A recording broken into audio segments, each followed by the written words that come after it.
दोस्तों नमस्कार, मैं अविनाश उपाध्याय एडवोकेट आप सभी की सेवा में वादे के मुताबिक हाजिर हूँ। भारतीय संविधान, आज जो हम इस भारतीय संविधान के तहत बने हुए नियमों, कायदे, कानूनों के ऊपर पूरा भारत चल रहा है। इस संविधान को 26 जनवरी जो आ रहा है, जो हमारा गणतंत्र दिवस है, इस दिन इसको लागू किया गया था। और ये भी कहा जाता है कि 1935 में अंग्रेज़ों ने ये संविधान भारत के ऊपर रूल करने के लिए, शासन करने के लिए बना लिया था। केवल इसका नाम और कुछ इसमें परिवर्तन करके और ये हमारे लिए बनाया गया। ये दुनिया का सबसे बड़ा लिखित संविधान है और ये संविधान के अनुसार हमारे देश के नेता, हमारे देश के राज्यपाल, हमारे देश के प्रधानमंत्री, हमारे देश के राष्ट्रपति और जो भी संवैधानिक पद हैं, उन पदों के ऊपर लोग आकर के बैठते हैं। तो कुल मिलाकर के ये भी कहा जा सकता है कि जो भी संवैधानिक पद है, उन पर पहुंचने की सीढ़ी भारतीय संविधान में बताई गई है। भारतीय संविधान के नियमों में करीब जो इसमें 395 धाराएं हैं और 60 के से ज़्यादा इसमें संशोधन भी हो चुके हैं इन 75 सालों में। और संशोधन करने का जो अधिकार है वो हमारे द्वारा चुने गए सांसदों को और जो राज्यसभा सदस्यों को, जो हमारे संसद में बैठते हैं, उन लोगों को ये अधिकार है कि वे नया कानून बना सकते हैं, कानून में संशोधन कर सकते हैं, किसी भी प्रकार से उसमें परिवर्तन कर सकते हैं। और कानून में संशोधन और कानून की जो प्रक्रियाएं हैं, उसमें वर्तमान में आपने देखा होगा कि बहुत सारे लोग जो है देश के नागरिकों को छोटे छोटे हिस्सों में बांटने की कोशिश करते हैं। वो धर्म के आधार पे हो, जाति के आधार पर हो, वर्ण के आधार पर हो, भाषा या क्षेत्र के आधार पे हो। तो उसका कारण यही है कि येन केन प्रकारेण किसी भी रूप से मतों की संख्या 50% से ज़्यादा हमारी तरफ हो। जो मतदान हुआ है उस मतदान में ज़्यादा संख्या हमको प्राप्त हो, बस यही एकमात्र कारण है। उनको न तो देश से कोई लेना देना है, ना ही ऐसी कोई योजनाएं बनाने का उनका कोई नज़रिया है कि जिससे देश का विकास हो या देश की उन्नति हो। उन्हें केवल वोट चाहिए, वो भी 51 वोट। 100 वोट अगर डल रहे हैं तो 51 वोट उन्हें चाहिए। अगर 80 वोट डल रहे हैं तो उन्हें 41 वोट चाहिए। बाकी के जो 39 लोग हैं जो उन्हें वोट देना नहीं चाहते या जो उन्हें पसंद नहीं करते, उनसे उन्हें कोई लेना देना नहीं है। इसलिए हमारे देश के का जो संविधान है वो जो चाहता था, हम सब लोग, उसके जो शुरुआत में लिखा हुआ है हम भारत के लोग, और बहुत सुंदर सुंदर व्याख्या उसमें की गई है, उसमें बताया गया है, उसमें बातें लिखी गई है। हमको मौलिक अधिकार दिए गए हैं, हमारे मौलिक कर्तव्य लिखे गए हैं, और जितने भी प्रकार के नियम, कायदे, कानून इस देश में बनते हैं वे संविधान द्वारा प्रदत्त आदेशों के अनुसार ही बनते हैं। किंतु उसके बावजूद भी देश का बहुत बड़ा तबका, बहुत बड़ा वर्ग उन लाभों से वंचित है और देश दो टुकड़ों में बटा हुआ सा महसूस करता है।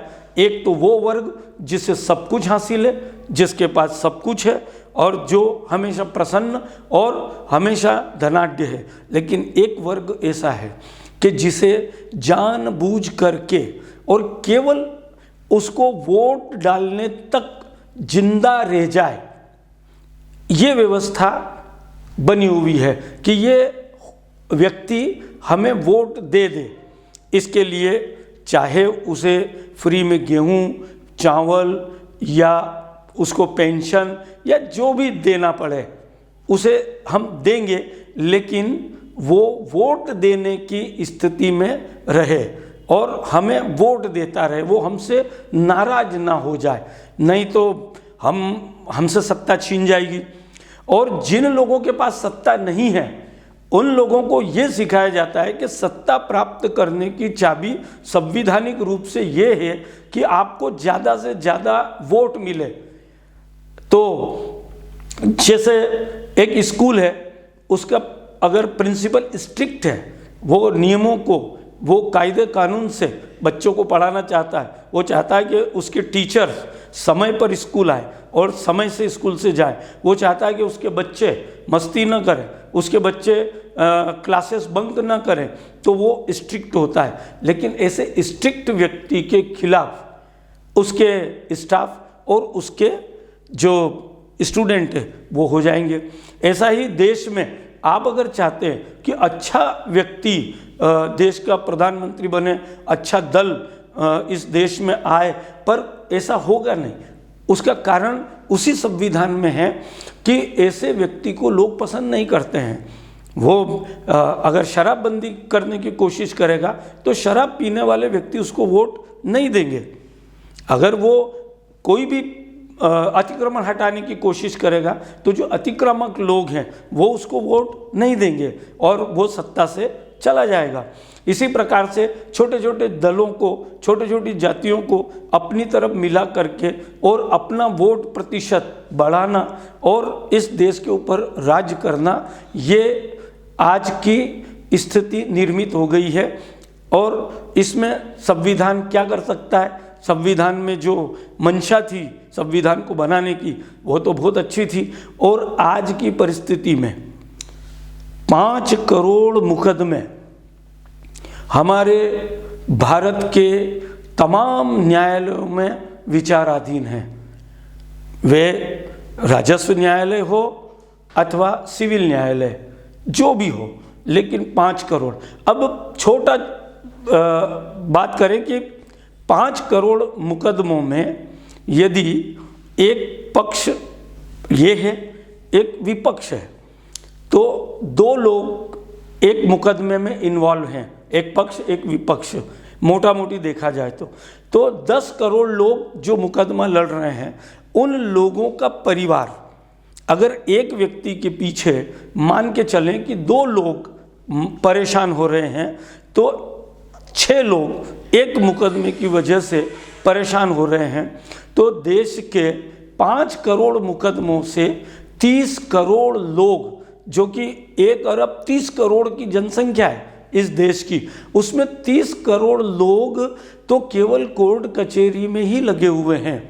और ये चिंता बहुत बड़ी है, लेकिन इसका कोई हल आज तक हमें दिखाई नहीं दे रहा है। और यही चिंता हमारी राष्ट्रपति द्रौपदी मुर्मू जी कर रही हैं, और उन्होंने हमारे प्रधानमंत्री की और गृह मंत्री की उपस्थिति में चिंता जाहिर की कि ये जो कानून है ये किन लोगों के लिए बना है। जिन लोगों को हम कहते हैं कि इनके ऊपर अत्याचार हुआ, ये गरीब हैं, ये मजलूम हैं, इनका शोषण हो रहा है, उनका शोषण तो संविधान के अनुसार हो रहा है। और ये सब हो ही रहा है, हम देख ही रहे हैं, लेकिन इसका कोई हल अभी तक दिखाई नहीं दे रहा है और निकट भविष्य में कोई हल हो जाएगा ऐसा भी प्रतीत नहीं हो रहा है। तो मैं ये इस चैनल पर क्यों बता रहा हूँ?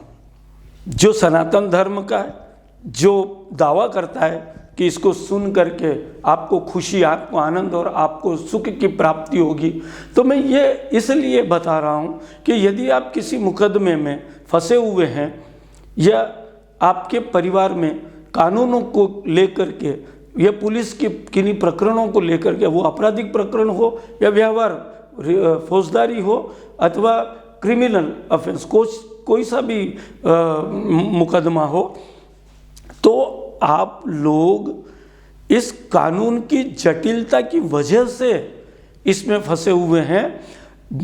ऐसा न मानिएगा या ऐसा नहीं सोचिएगा कि आपकी कोई गलती है। ये व्यवस्था इसी अनुरूप बनी हुई है और ये 75 सालों से लगातार देश के भोले भाले सीधे और कमजोर तबके के लोगों को ही नहीं, अपितु महिला, बच्चों और धनाढ्य वर्ग के लोगों को भी शोषित कर रही है। वे खुद भी परेशान हैं। जो लोग इन न्यायालयों में वर्क करते हैं वो लोग तक परेशान हैं। जो सरकारी कर्मचारी हैं वो लोग तक दुखी हैं और ये संख्या निरंतर बढ़ती जा रही है। और आज 5 करोड़ मुकदमे हैं, लेकिन निकट भविष्य में ये 10 करोड़ भी हो सकते हैं, ये 15 करोड़ भी हो सकते हैं। और जो व्यक्ति आज ये समझ रहा है कि वो मुकदमेबाजी से दूर है, तो किसी भी स्थिति में जितने कानून हमारे देश में बने हुए हैं उनमें कहीं ना कहीं छोटी मोटी चूक हो करके और आप उसमें आ सकते हैं और कानून के पेंच में, पचड़े में आप फंस तो सकते हैं, लेकिन निकलने का कोई रास्ता नहीं है। तो ध्यान रखिएगा, होशियार रहिएगा, परमपिता परमेश्वर से हमेशा कामना कीजिएगा कि लालच में आकर के और न फंसें और भगवान की भक्ति करते रहें और विश्वास रखें कि आप पर परमपिता परमेश्वर की कृपा होगी और आप इन मुकदमेबाजी से बहुत जल्द दूर होंगे और जो लोग दूर हैं वे दूर ही रहेंगे। जय श्री कृष्ण की बहुत बहुत धन्यवाद।